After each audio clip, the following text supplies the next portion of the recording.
Hello guys, मैं दिनेश और आप सभी का स्वागत है math bye DKY YouTube channel पे। दोस्तों, इस वीडियो से हम लोग देखेंगे एसएससी जीडी में जो पिछले वर्ष जो क्वेश्चन पूछा गया था मैथमेटिक्स के, उसके बारे में हम लोग देखने वाले हैं। ठीक है, तो ये हमारा फर्स्ट क्लास है। इसमें हम लोग देखेंगे 16/11/2021 में जो क्वेश्चन पूछा गया था फर्स्ट शिफ्ट में, उसका हम लोग अध्ययन करने वाले हैं।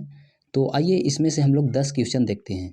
दोस्तों, एक शिफ्ट में जो टोटल 25 क्वेश्चन पूछा जाता है, उसमें हम लोग टोटल 2 दिनों में कवर करेंगे। ठीक है, जिसमें पहला दिन हम लोग देखेंगे 10 क्वेश्चन और उसके बाद अगला दिन देखेंगे हम लोग 15 क्वेश्चन। ठीक है, यानी 2 दिन में हम लोग एक शिफ्ट को कवर करेंगे।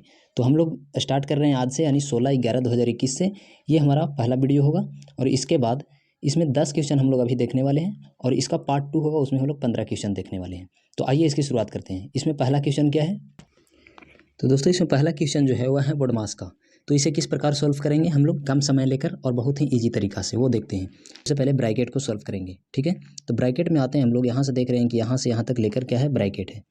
उसके बाद ब्रैकेट में यहाँ पे देख रहे हैं हम लोग कि भागा है। तो अगर 12 में अगर हम लोग 3 से भागा दिए तो ये 4 बार में कटेगा। ठीक है, उसके बाद इस तरफ मल्टीपल है जो कि है 6 माइनस, इधर भी गुना का चिन्ह है तो इधर गुना कर सकते हैं।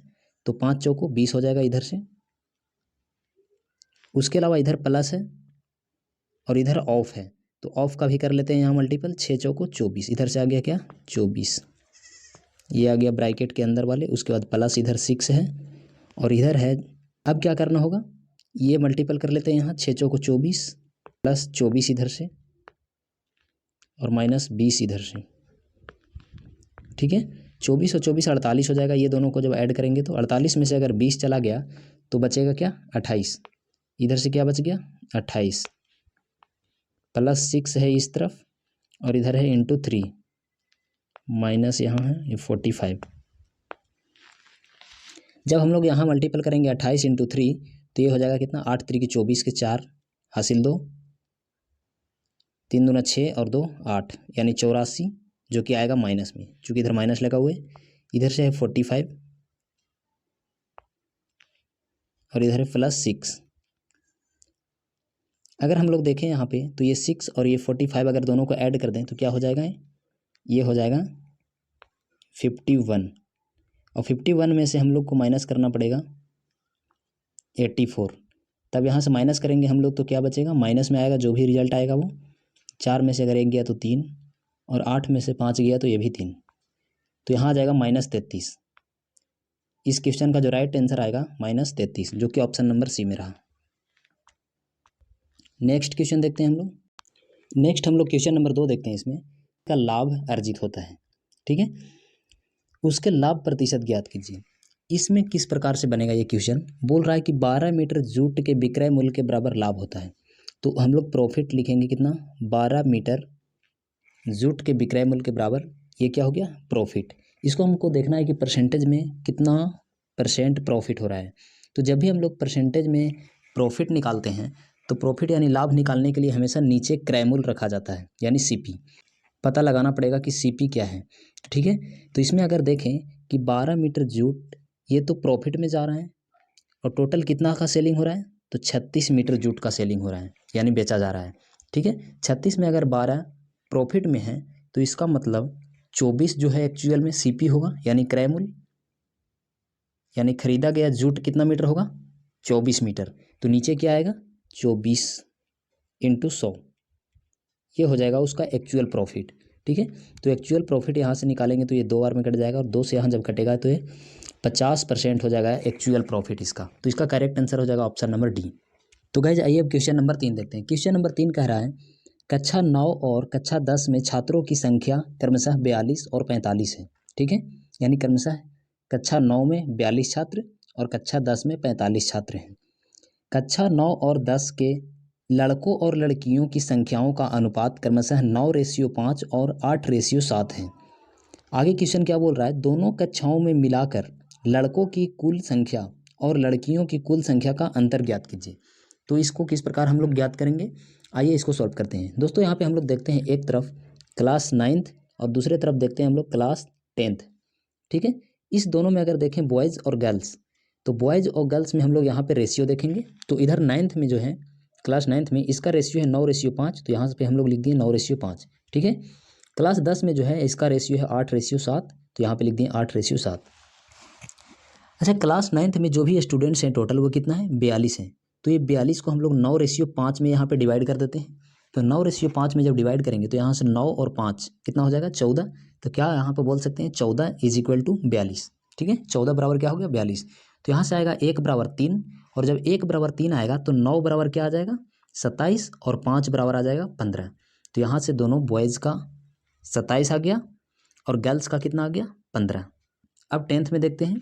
10th में जो रेशियो है टोटल 8 और 7 कितना है, 15। 15 बराबर क्या है, 45। टोटल यहाँ पे दिया हुआ था 45, तो 1 बराबर 3, इसलिए 8 बराबर हो जाएगा 24 और 7 बराबर हो जाएगा 21। अगर यहाँ पे देखें बॉयज़ तो 27, यहाँ पे 27 और यहाँ पे 24। अगर 9th और 10th दोनों में अगर बॉयज़ देखें तो क्या हो जाएगा, 51। और अगर दोनों में गर्ल्स देखें तो 15 और 21।